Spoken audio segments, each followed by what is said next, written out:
నమస్కారం, వార్తలకు స్వాగతం. ముందుగా ముఖ్యాంశాలు. మాజీ మంత్రి అంబటి రాంబాబు ప్రెస్ మీట్, పలు అంశాలపై వివరణ.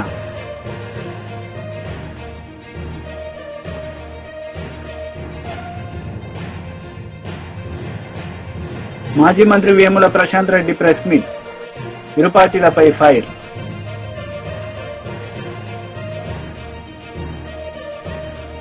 నేను 40 సంవత్సరాలు రాజకీయాల్లో ఉన్నారు. ఇలాంటి సంఘటనలు ఎన్నో చూశానని, అయితే ఇదే మొదటి సంఘటన, ఇదే చివరి సంఘటన అని అసెంబ్లీలో సీఎం చంద్రబాబు మాట్లాడారు. ఇలాంటి సంఘటన నేనెప్పుడు చూడలేదని ఆయన తెలిపారు. ఈ సందర్భంగా పలు అంశాలపై ఆయన మాట్లాడారు. అయితే మనం అందరం కూడా చూస్తే అలాంటి సందర్భంలో ఏకపక్షంగా తన సొంత ఎంపీ మీద రాజద్రోహం కేసు నమోదు చేసి, లేని కేసును నమోదు చేసి, ఆయన ఏమి కుట్రలు చేయలేదు, రాజద్రోహం చేయలేదు, లేకపోతే ఏదో పెద్ద ఇచ్చేసే సందర్భం లేవు. మనందరూ కూడా తెలుసు. రాజద్రోహం కేసు నమోదు చేసి 2021 మే 14వ తేదీన, మే 14వ తారీఖున ఆయన పుట్టినరోజు. ఆ పుట్టినరోజు ఆయన అరెస్ట్ చేసి పైశాచిక ఆనందం పొందాలనే ఉద్దేశంతో ఆయన అరెస్ట్ చేశారు. ఆ రోజు మీరు చూస్తే ఒక ఎంపీ పోలీస్ కస్టడీలో టార్చర్ చేయడం దేశంలోనే ఒక పెద్ద సంచలనమైంది. సిఐడి సీనియర్ అధికారులు, ఐపీఎస్ అధికారులు పోలీస్ కస్టడీలో ఒక ఎంపీని ఇలా హింసించిన సంఘటన భారతదేశ చరిత్రలో, నేను కూడా రాజకీయాల్లో 40 సంవత్సరాల నుంచి ఉన్నా, చాలా సంఘటనలు చూశాను. ఇదే మొదటి సంఘటన, ఇదే ఆఖరి సంఘటన నా అభిప్రాయం. నేను ఎప్పుడు చూడలేదు ఇలాంటి సంఘటన, ఎప్పుడు వినలేదు. ఆ రోజు మీరు చూస్తే 5 నెలల కూటమి పాలన గురించి ఒక్క మాటలో చెప్పాలంటే అప్పుల జాతర సంక్షేమానికి పాత్ర అన్నట్లుగా ఉందని, ప్రభుత్వ వైఫల్యాలను కప్పిపుచ్చుకునేందుకు డైవర్షన్ పాలిటిక్స్ చేయడం, ప్రశ్నించిన వారిని అక్రమంగా నిర్బంధించడం తప్ప ప్రజలకు చేసిందేం లేదని ఎర్రగొండపాలెం ఎమ్మెల్యే తాటిపర్తి చంద్రశేఖర్ స్పష్టం చేశారు. 5 నెలల్లో 57,000 కోట్ల అప్పు చేసిన ప్రభుత్వం ఎన్నికల ముందు ఆర్భాటంగా ప్రచారం చేసిన సూపర్ 6 హామీలను కూడా గాలికొదిలేసిందని చెప్పారు. బడ్జెట్లో 3 పథకాలకు ఏ కేటాయింపులు లేకపోగా మరో 3ంటికి నామమాత్రంగా నిధులు కేటాయించారని తెలిపారు. వారికి కేటాయించింది ఏంటని ఒకసారి కానీ చూస్తే, ఉచిత గ్యాస్ సిలిండర్లు 3 ఇవ్వడానికి 1,54,00,000 కుటుంబాలు ఈ రాష్ట్రంలో ఉన్నాయి. దానికి అయ్యేటటువంటి ఖర్చు అక్షరాల 4,000 కోట్లు కావాలి 3 సిలిండర్లకి.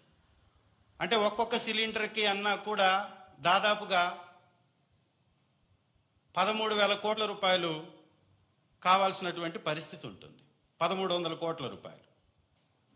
కానీ వారు కేటాయించింది ఎంత అని చూస్తే 895 కోట్లు. అంటే ఒక సిలిండర్ కూడా ఇచ్చేటటువంటి ప్రసక్తే లేదనేది స్పష్టంగా కనపడుతుంది. ఇక కీలకమైనటువంటి ఆడబిడ్డ నిధి 1,500 పేరుతోటి దగా చేసేటటువంటి కార్యక్రమం, దానికి సంబంధించి 32,400 కోట్లు కేటాయించాల్సి ఉంటే ఇచ్చింది కేటాయింపు కేవలం 0. అంటే ఏమి ఇవ్వాల. ఉచిత బస్సు, ఇది కూడా పెద్ద బుస్సు అనే విధంగా ₹1 కూడా దీనికి కేటాయింపే చేయలేదు. అంటే ఈ రకంగా సంక్షేమానికి పూర్తిగా పాతర వేసినటువంటి పరిస్థితి కనపడుతుంది. ఇంకొక వైపును చూస్తేమో అప్పులు ఒక సంవత్సరానికే 68,000 కోట్ల రూపాయలు అప్పు చేస్తామని స్పష్టంగా బడ్జెట్లోనే ప్రకటించడం జరిగింది. అంటే గత ప్రభుత్వంలో ఇచ్చినటువంటి పథకాల డబ్బు ఏమైపోయింది? గత పరిపాలనలో అందుకున్నటువంటి కుటుంబాలు ఏమైపోవాలి? సో ఈ ఒక రకమైనటువంటి దగా చేస్తూ బడ్జెట్ ప్రసంగంలోనే వారు దొరికిపోయారు దొంగలు. అయితే ఇంకొక ఇంపార్టెంట్ విషయాన్ని కూడా వారు దాటవేసేటటువంటి ప్రయత్నం చేస్తూ ఉన్నారు. ఈ మధ్య కాలంలో చూసాం, డిప్యూటీ చీఫ్ మినిస్టర్ గారు హోంమంత్రి గారిని ఏ విధంగా వారిని మాట్లాడారో ఈ రాష్ట్రంలో ఉన్నటువంటి పరిపాలన ఎంత అరాచకు నియంత పరిపాలన ఈ రాష్ట్రంలో కొనసాగుతుందో వారి మాటల్లోనే మనకు అర్థమైంది. ఈరోజు ఈ పథకాలన్నీ ఎగ్గొట్టేసి ప్రజల్లో వచ్చేటటువంటి వ్యతిరేకని ఎదుర్కోలేక ఈ పథకాల మీద మాట్లాడేటటువంటి ప్రతి ఒక్క గొంతుని నొక్కేయాలనేటటువంటి ఆలోచనతోటి ఒక నియంత పోకడ, ఒక నిర్బంధ ప్రభుత్వాన్ని కొనసాగిస్తూ యువకుల మీద విపరీతమైనటువంటి ధోరణిలో కేసులు పెడుతున్నారు. యాక్చువల్గా వారికి 41A నోటీస్ ఇచ్చి పంపించేటటువంటి కేసుల్లో కూడా అరెస్టులు పెట్టి 24 గంటల లోపల మెజిస్ట్రేట్ ముందు హాజరుపరచాల్సి వస్తుందని ఒక్కొక్కరికి 4-5 చోట్ల పోలీస్ స్టేషన్స్లో కేసులు పెట్టించి ఈ 24 గంటలు గడవక ముందే ఇంకొక పోలీస్ స్టేషన్లో సబ్మిట్ చేస్తూ అక్కడ గడవక ముందు మళ్ళీ ఇంకొక పోలీస్ స్టేషన్కి తీసుకెళ్తూ వారిపై విచక్షణారహితంగా దాడి చేస్తూ వారు పెట్టనటువంటి సంతకాలను పెట్టినట్టుగా చూపిస్తూ వారు ఇవ్వనటువంటి వాంగ్మూలాన్ని ఇచ్చినట్టుగా వారిని దబాయించి సంతకాలు పెట్టించుకుంటూ అడ్డంగా దొరికిపోతున్నారు. దొరికిపోతూ కూడా వారు మళ్ళీ కూడా దబాయించేటటువంటి ప్రయత్నం చేస్తూ ఉన్నారు. నిజంగా ఏంటయ్యా ఈ దబాయించే ప్రయత్నం అనేది ఒక్కసారి కానీ మనం చూస్తే, శాసనసభ సాక్షిగా నేను అడిగినటువంటి ఒక ప్రశ్నకి, శాసనసభలో నేను అడిగినటువంటి ఒక ప్రశ్నకి శాసనసభ సాక్షిగా కూటమి ప్రభుత్వం ఇచ్చినటువంటి సమాధానంలోనే వీరు ఎంత దుర్మార్గపు పరిపాలన కొనసాగిస్తున్నారో, కూటమి ఏ విధంగా ఫెయిల్యూర్ అయిందో ఈ యొక్క వికారాబాద్ జిల్లా లగచర్లలో అధికారులపై దాడి కేసులో బీఆర్ఎస్ కార్యనిర్వాహక అధ్యక్షుడు కేటీఆర్ పై చర్యలు తప్పవని పీసీసీ అధ్యక్షుడు మహేష్ గౌడ్ స్పష్టం చేశారు. ప్రభుత్వం చేసే ప్రతి పనిని అడ్డుకునేందుకు కుట్రలు చేస్తున్నారని మండిపడ్డారు. ఫార్ములా ఈ కేసులోనూ కేటీఆర్ ప్రమేయం ఉందని, ప్రభుత్వం చట్ట ప్రకారం ముందుకెళ్తుందని మహేష్ గౌడ్ తెలిపారు. పోలీస్ ఇన్వెస్టిగేషన్ ప్రకారం ఎవరు దోషులుగా తేలితే వారి మీద చర్యలుంటాయి. మేము కోరుకునేది కూడా, ప్రభుత్వాన్ని విన్నవించేది కూడా, తప్పు ఎవరు చేసినా ఉపేక్షించొద్దని. అభివృద్ధికి ఆటంకం కలిగితే తరతరాలుగా బాధపడాల్సి వస్తుంది. మనం ఇవాళ జరగాల్సిన అభివృద్ధి ఆగిపోతే మనం కాదు, మన వెనుకొచ్చిన తరాలు బాధపడాల్సి వస్తుంది. అది గ్రహించుకొని ముందుకు పోవాలి. రాజకీయాలు చేయండి, రాజకీయాలు మాట్లాడండి, మేము తప్పులు చేస్తే నిలదీయండి, మేము సరిదిద్దుకోవడానికి సిద్ధంగా ఉన్నాం. రేవంత్ రెడ్డి ముఖ్యమంత్రి గారికి భేషజాలు లేవు. ఏదైనా తప్పులు జరిగితే కూడా మేము సరిదిద్దుకుంటాం. ఇది స్పష్టంగా రేవంత్ రెడ్డి గారు, బట్టి గారు చెప్పడం జరిగింది. సో ఏది లేకుండా కేవలం రాజకీయాల కోసం, మీ అవసరాల కోసం ప్రజల్ని వాడుకుంటాము, ప్రజల్ని రెచ్చగొడతాము, అభివృద్ధిని ఆడుకుంటాము అంటే మాత్రం ఉపేక్షించేది లేదు. ఇది ప్రభుత్వం యొక్క స్పష్టత అనే మాట కూడా నేను స్పష్టం చేస్తా ఉన్నాను. డెఫినెట్గా కాంగ్రెస్ పార్టీ కార్యకర్తల కృషి వల్ల మేము అధికారంలోకి వచ్చాము. మొదటి సంవత్సరం ఉత్సవాలు ప్రతి కార్యకర్త జరుపుకుంటారు. కార్యక్రమాలు ఇవ్వబోతా ఉన్నాం. రేపటి నుండి కాంగ్రెస్ పార్టీ ఈ విజయోత్సవాలు జరుపుకుంటుంది. ప్రభుత్వ పరంగా జరిగే కార్యక్రమాల్లో కూడా కార్యకర్తలు భాగం పంచుకుంటారు. పార్టీ పరంగా కూడా కార్యక్రమాలు ఉంటాయి. బహుశా 2 కానీ 3 కానీ మేము కూడా ఒక బహిరంగ సభ పెట్టి ఈ ప్రభుత్వం సంవత్సరం పాటుగా తీసుకున్నటువంటి అభివృద్ధి సంక్షేమ ఫలాల మీద విశ్లేషించి, చర్చించి, వారు తీసుకున్న సాహసమైన నిర్ణయాల మీద హర్షం వ్యక్తం చేస్తారు. సీఎం రేవంత్ రెడ్డిపై ఈటెల రాజేందర్ ఫైర్ అయ్యారు. రేవంత్ సొంత నియోజకవర్గంలో బలవంతపు భూసేకరణకు ప్రయత్నం చేశారని ఈటెల ఆరోపించారు. ఇంటర్నెట్ నిలిపివేసి రైతులను హింసించారన్నారు. స్థానిక ఎంపీ డీకే అరుణను అడ్డుకున్నారని ఈటెల ధ్వజమెత్తారు. తిరుపతి రెడ్డిని మాత్రం భారీ కాన్వాయ్తో పంపించారని దుయ్యబట్టారు. త్వరలో లగచర్లలో బీజేపీ బృందం పర్యటిస్తుందని తెలిపారు. పట్నం నరేందర్ రెడ్డి మాటల్లో తప్పేముందని ఈటెల సమర్థించారు. కలెక్టర్ని పంపిస్తే అంతకంటే ముందే డీకే అరుణ సమక్షంలో ఆగ్రహం వ్యక్తం చేసిన రైతులు, అంతకంటే ముందే కొంతమంది బ్రోకర్లని వాళ్ళు ఊర్లలో బంధించి మీరు మా ఊర్లలోకి వచ్చి భూములు పిచ్చే ప్రయత్నం చేస్తే మిమ్మల్ని వెంటాడతామని చెప్పి బెదిరించిన రైతాంగానికి, అంతకంటే ముందే పాదయాత్రలు చేసిన రైతాంగానికి ఇవన్నీ తెలిసి కూడా అహంకారపూరితంగా కలెక్టర్ గారు అక్కడికి పోయిండ్రు. కలెక్టర్ గారు పోయిన తర్వాత మీ ప్రజా సేకరణకి మేము రాము, మేము మమ్మల్ని ఇబ్బంది పెట్టకండి అని చెప్పిండ్రు వాళ్ళు. అయినా బలవంతంగా మళ్ళీ పోయిండ్రు. పోతే వాళ్ళు నిరసన చెప్పిండ్రు, బయటికి పంపించిండ్రు. స్వయంగా కలెక్టర్ గారు చెప్పిన మాట ఏంటంటే నా మీద దాడి జరగలేదని చెప్పిండ్రు. చెప్పిన తర్వాత రాత్రికి రాత్రి 1500 మంది పోలీసుల్ని ఈ 4 గ్రామాల మీద పడి యుద్ధ భూమిలో ఎట్లయితే ఇతర దేశాలు వచ్చి ఆక్రమించుకొని ఇబ్బంది పెడితే గా పద్ధతుల్లో గ్రామాల మీద పడి యువకుల్ని మాట్లాడిన మహిళలందరూ కూడా రాత్రి అరెస్ట్ చేసి తీసుకుపోయారు. తీసుకపోతే ఎందుకు తీసుకుపోతున్నారని చెప్పి అడిగిన కర్మానికి అనేక మంది కొట్టి హింసించారు. ఎంతమందిని హింసించారు, ఎంతమందికి ఏమైంది అనేది రేపు తెలుస్తుంది. ఇవాళ దాచేస్తుండొచ్చు, ఇవాళ బెదిరిస్తుండొచ్చు, కానీ తప్పకుండా తెలుస్తుంది. ఇంకా దారుణమైన మాట ఏంటంటే ఆ ప్రాంతంలో మొత్తం ఇంటర్నెట్ బంద్ చేసిండ్రు, సెల్ ఫోన్లు పనిచేయకుండా చేసిందంటే అంటే యుద్ధ భూమిని తలపించే పద్ధతిలో రేవంత్ రెడ్డి గారు ఓట్లేసి గెలిపించిన ప్రజానికానికి ఇవాళ చూపిస్తున్నటువంటి నిజస్వరూపం ఇది. చివరికి ఈ సంఘటన మీద స్వయంగా అక్కడ ఎంపీగా ఉన్నటువంటి డీకే అరుణ గారు రైతాంగాన్ని కలుసుకుందాం, ఏమైందో తెలుసుకుందాం అని చెప్పి పోతే ఎక్కడో కిలోమీటర్ల దూరంలో వికారాబాద్లో మొత్తం బారికేడ్లు వేసి స్వయంగా ఎంపీగా ఉన్నటువంటి డీకే అరుణ గారిని నివారించే ప్రయత్నం చేశారు. కానీ అదే ముఖ్యమంత్రి గారి సోదరుని మాత్రం 50 కార్ల కాన్వాయ్తో 300 మందితో ఆ పల్లెలను కూడా తిరుక్కుంటా మీరు తిరుగుబాటు చేస్తారని మా మీద అని చెప్పి దూషించుకుంటా మీరు కనుక మర్యాదగా సంతకాలు పెట్టకపోతే మీ జైళ్ళల్లో మగ్గేటువంటి మీ యువకులు కానీ మీ కొడుకులు కానీ మీ భర్తలు కానీ బయటికి వచ్చే ప్రసక్తి లేదని చెప్పి చెప్తా ఉన్నారు. అక్కడ డీకే అరుణ గారు నేను ఎంపీని పోనిస్తలేరు, మీరు వారిని పోనిస్తుందంటే వాళ్ళు కాంగ్రెస్ పార్టీలు కదా అంటే అధికారులు కూడా ఎట్లా బానిసలాగా పనిచేస్తుండడానికి ఇది సజీవ సాక్ష్యం. ఇదే కలెక్టర్ గారు డీకే అరుణ గారు పోతేనేమో కనీసం మర్యాద లేకుండా ప్రవర్తిస్తాడు, కానీ అదే కాంగ్రెస్ పార్టీ నాయకులు ముఖ్యమంత్రి గారు సోదరులు పోతే మాత్రం ఇవాళ ఏ ప్రోటోకాల్స్ ఉన్నాయో తెలియదు, కానీ బయటికి వచ్చి స్వాగతం పలికి తీసుకుపోయే పరిస్థితి ఉన్నది. ఇవాళ నేను అడుగుతా ఉన్నా ముఖ్యమంత్రి గారిని, మీరు ఇవాళనే ఏదో ఇతర పార్టీలలో నాయకులు పురికొల్పితే అయిందని చెప్తా ఉన్నావు. ఈ ఇష్యూ ఒక్కరోజుతో పురికొల్పబడే ఇష్యూ కాదు, ఇది రెచ్చగొడితే రెచ్చిపోయినటువంటి ఇష్యూ కాదు. స్వయం మీ భర్తలు పిల్లలు మీ ఇళ్లకు తిరిగి వచ్చే వరకు బీఆర్ఎస్ పార్టీ మీకు అండగా ఉంటుందని లగచర్ల బాధితులకు మాజీ మంత్రి కేటీఆర్ భరోసా ఇచ్చారు. ఇంతమంది ఆడబిడ్డల బాధకు రాజకీయ రంగు పులమి భూములు లాక్కునే కుట్ర రేవంత్ చేస్తున్నాడని ఆయన విమర్శించారు.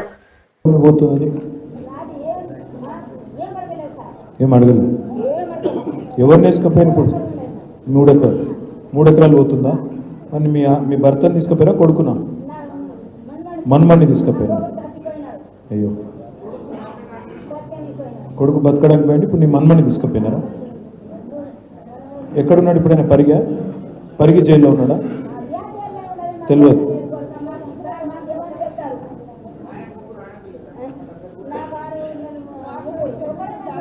ఇక్కడ తొలగొచ్చి మీకు చూపెడతాము, మీ ఆయనలకు మీ పిల్లలకు మీకు చూపెడతామని తొలగొచ్చిండ్రు సార్.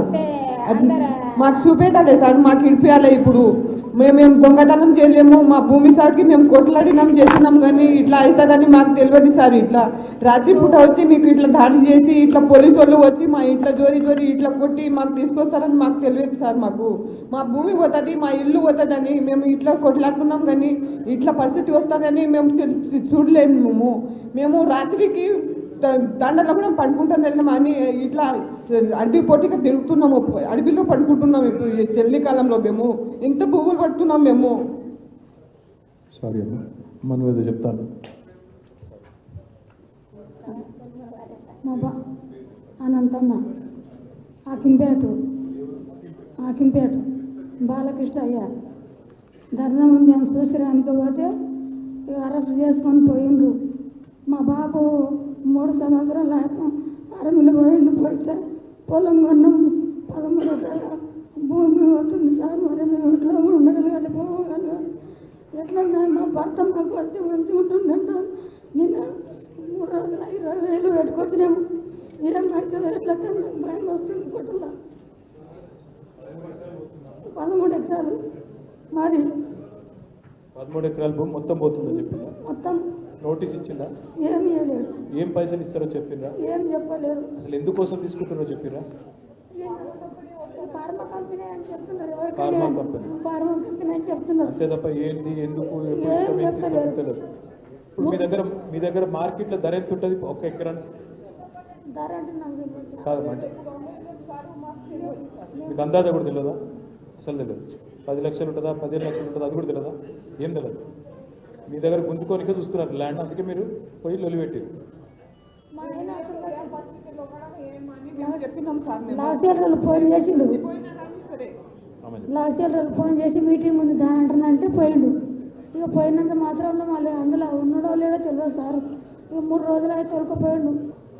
మా భూమి మాకు వచ్చి అడిగినాడా? అందరు రాజీ అయినారు అన్నారంట. వాళ్ళు రాజీ అయినా అంటానా అంటే ఓలా దొలకరా మా ముందల. రాజీ అయినా అంటారు ఎవరు అన్నారో ఓలా దొలకరా మా ముందల. మేము అడుగుతున్నాం మా ముందల దొలకరా. ఏం చేయలేరు సారు. ఇది 10 నెలల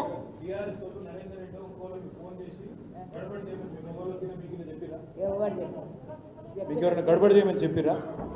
మీ వెనకాల ఎవరైనా ఉండి పైసలు ఇచ్చి చెప్పించిరా? మాకెవరు చెప్పలేరు. మాకు భూమి పోతున్నదని, మా పొట్ట కలుస్తున్నదని మేమేం పోట్లాడుతున్నాం సార్. ఎవరు చెప్పి నీకు ఎవరు రాలేరు, మాకు ఎవరు చేయలేరు.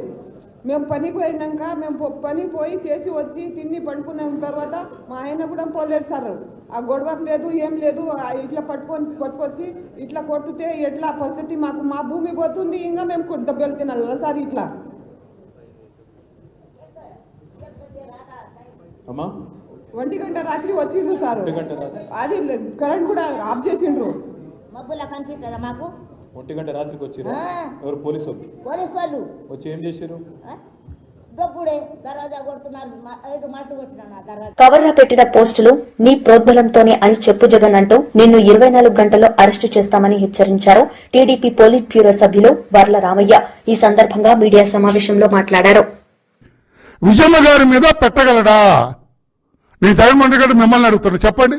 ఏమో నాకు తెలియదన్నా మీరు అంటారు, అన్నా అంటారు, తెలియదన్నా అది పెట్టుంటాడన్నా అంటారా? డొక్క జించరు మీరు వాడిది. డొక్క జించి డోలు కడతారు వర్రా రవీందర్ రెడ్డికి మీకు తెలియకుండా ఇటువంటి పోస్టింగ్ పెడితే. కాదా? మీరు ఒప్పుకోండి, నేనే పెట్టానని 24 గంటల్లో మీరు ఎబటార్గా వస్తారు, కాన్స్పిరసీలో వస్తారు, పోలీసులు తీసుకెళ్లిపోతారు. ఇది తెలియకుండా ఛాలెంజ్ చేస్తారా? నేను ప్రభుత్వాన్ని ప్రశ్నిస్తే అరెస్టు చేయరు జగన్ గారు. ప్రభుత్వం ఏదైనా తప్పిదం చేస్తే మీరు ప్రశ్నిస్తే ఎవరు అరెస్ట్ చేయరు. Nothing wrong. ప్రభుత్వం తప్పు చేసింది, మీరు ప్రశ్నిస్తారు. అది మీకు రాజ్యాంగపరంగా స్వేచ్ఛ ఉన్నది, ఆ రైట్ ఉన్నది. కానీ అవతల వాళ్ళని, మహిళల్ని ఈ రకంగా కించపరచడం, అవతల వాళ్ళ క్యారెక్టర్ని అసాసినేట్ చేసే మాటలు మాట్లాడితే ఊరుకోదు చట్టం. తన పని మరి రెడీగా ఉంటారా? అరెస్టుకు రెడీ? మీరు అరెస్ట్ అవటానికి సిద్ధంగా ఉన్నారా? మీరు ఈ పోస్టింగ్ పెట్టింది నేను చెబితేనే పెట్టారు అనండి. 24 hours పోలీసులు వస్తారు, మిమ్మల్ని పికప్ చేసుకుంటారు, జైలుకి పంపిస్తారు. కోర్టులో మీరు మీ వాడు తెయించారు కదా, విజయబాబు నాయక్ పిల్లి వేయించారు కదా. విజయబాబు జర్నలిస్టా మీవాడా? అది నేను దాని జోలికి వెళ్ళను.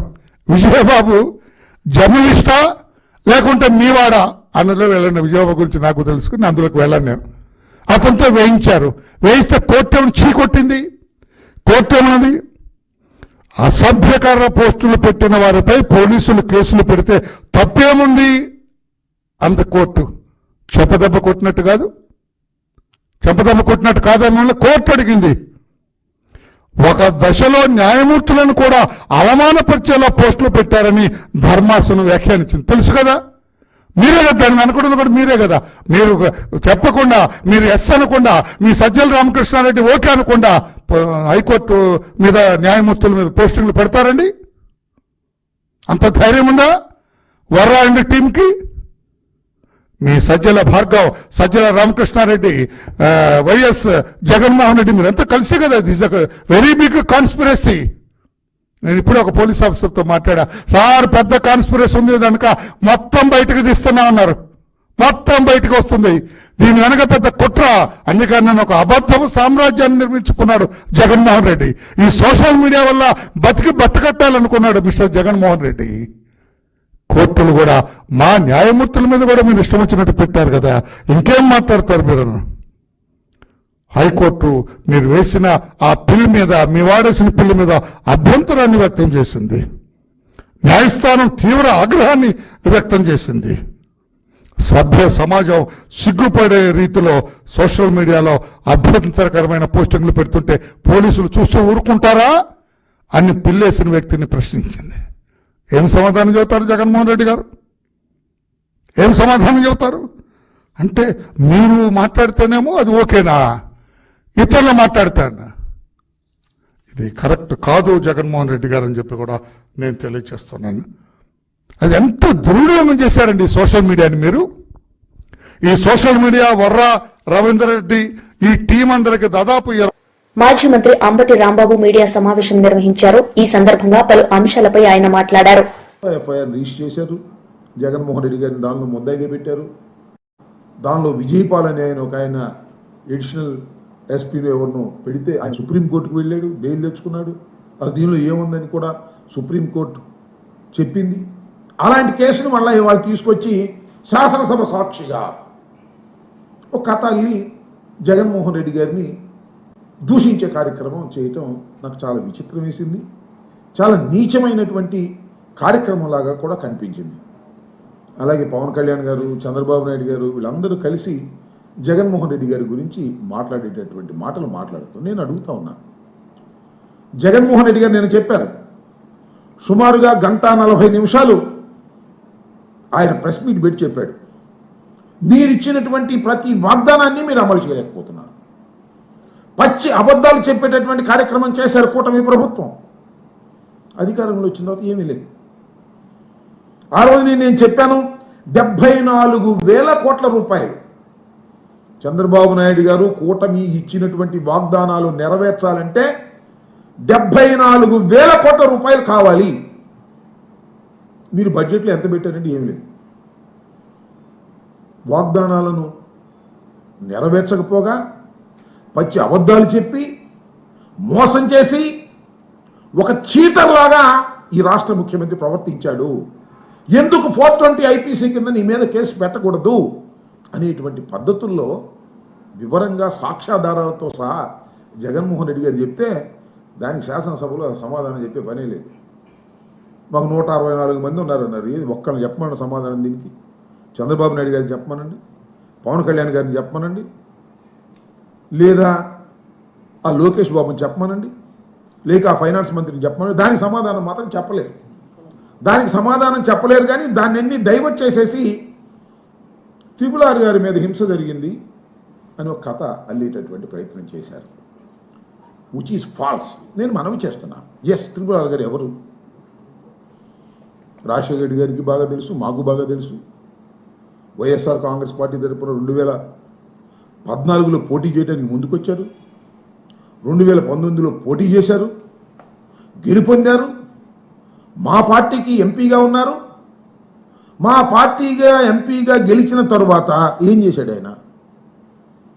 చంద్రబాబు నాయుడు గారి హ్యాండ్లు పపెట్ లాగా ప్రవర్తన చేశాడు. చంద్రబాబు నాయుడు గారి డైరెక్షను, చంద్రబాబు నాయుడు గారి డైలాగులు,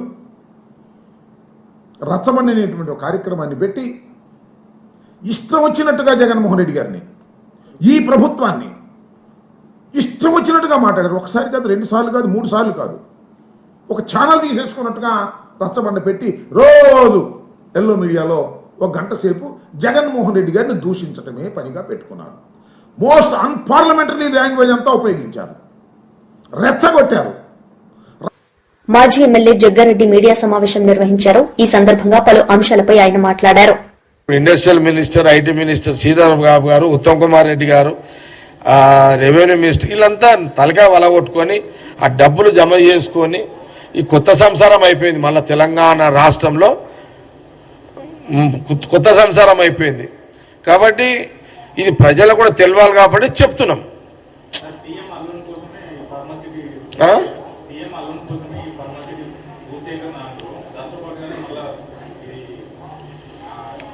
కేట్ ఎవరన్నారు ఈ మాట?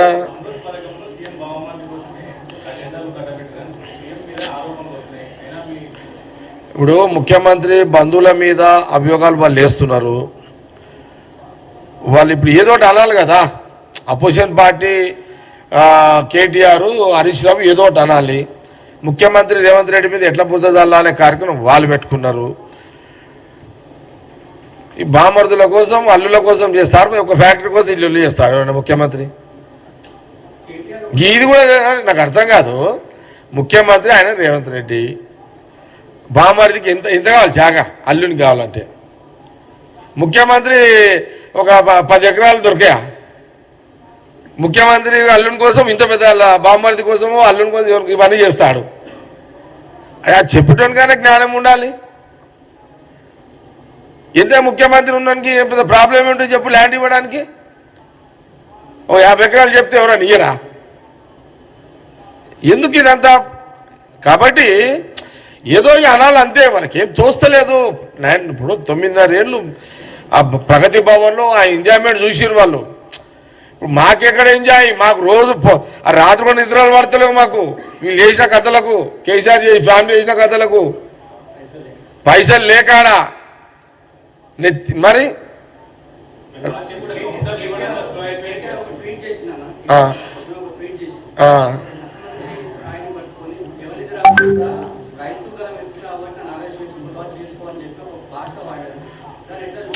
అట్లాంటి అప్పుడు కేసీఆర్ వాడలేడా? కేసీఆర్ ఏమనేటోడు? సన్నాసులు అనేటోడు.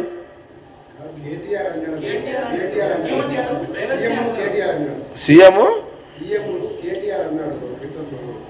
నాకు మళ్ళా చెప్పు తెలుపు. ఏమని?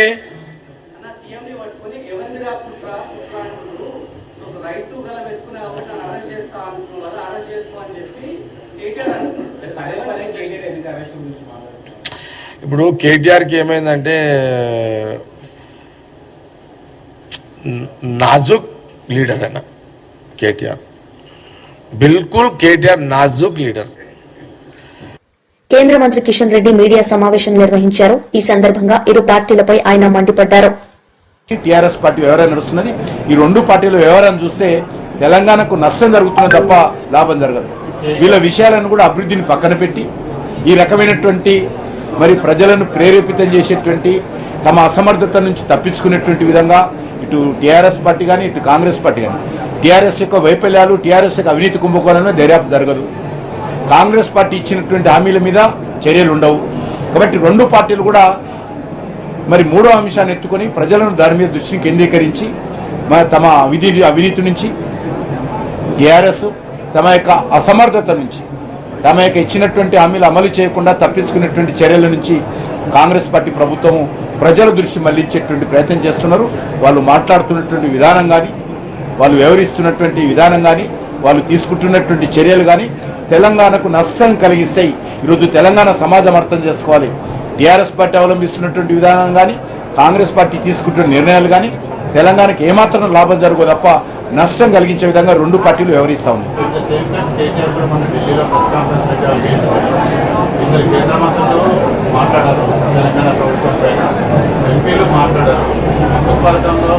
ఆయన సర్టిఫికేట్ అవసరం లేదు, నేను మాట్లాడను.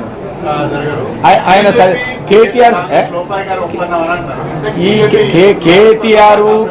కేటీఆర్ కేసీఆర్ యొక్క సర్టిఫికెట్ మాకు అవసరం లేదు. ప్రధానమంత్రి గారు ప్రారంభోత్సవం చేయడానికి హైదరాబాద్కు వస్తే, తెలంగాణకు వస్తే రానటువంటి ముఖాలు ఈరోజు మేము ఏం చేయాలో మాకు చెప్పాల్సిన అవసరం లేదు. ప్రధానమంత్రి గారు ఒక ఫెర్టిలైజర్ కంపెనీ ప్రారంభోత్సవానికి వస్తే ఈయన రాడు, ముఖ్యమంత్రి ఫామ్ హౌస్లో వండుకుంటాడు. ప్రధానమంత్రి గారు ఒక రైల్వే మ్యానుఫ్యాక్చరింగ్ యూనిట్కు ఇనాగ్రేషన్కి వస్తే రాడు. ప్రధానమంత్రి గారు ఒక విద్యుత్ కంపెనీలకు సంబంధించినటువంటి మరి ఎన్టీపీసీ ప్రాజెక్టులను తెలంగాణ ప్రజలకు డెడికేట్ చేయడానికి వస్తే ఆయన రాడు. ఈరోజు వందే భారత్ ట్రైన్లు కావచ్చు, ఎంఎంటీఎస్ కావచ్చు, లేకపోతే అనేక రకాల ప్రాజెక్టులు ఈరోజు ప్రారంభించడానికి వస్తే ఆయన రాడు. వీళ్ళు ఈరోజు మాట్లాడతారా? వీళ్ళు మాట్లాడే నైతిక హక్కు, ధర్మం, ఈరోజు అధికారం ఈరోజు టీఆర్ఎస్ పార్టీకి ఉందా? కేంద్రం ఏం చేయాలనేది మమ్మల్ని గురించి మాట్లాడే అందుందా? వీళ్ళ ముఖాలు ఎప్పుడైనా 5 సంవత్సరాలు. వార్తలు ముగించే ముందు ముఖ్యాంశాలు మరోసారి. మాజీ మంత్రి అంబటి రాంబాబు ప్రెస్ మీట్, పలు అంశాలపై వివరణ.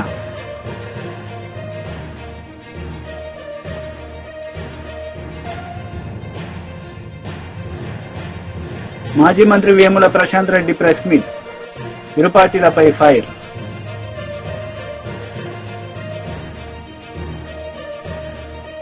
ఈ వార్తలు ఇంతటితో సమాప్తం. తిరిగి ప్రసారమయ్యే వార్తల్లో మళ్లీ కలుద్దాం. అంతవరకు సెలవు. నమస్తే.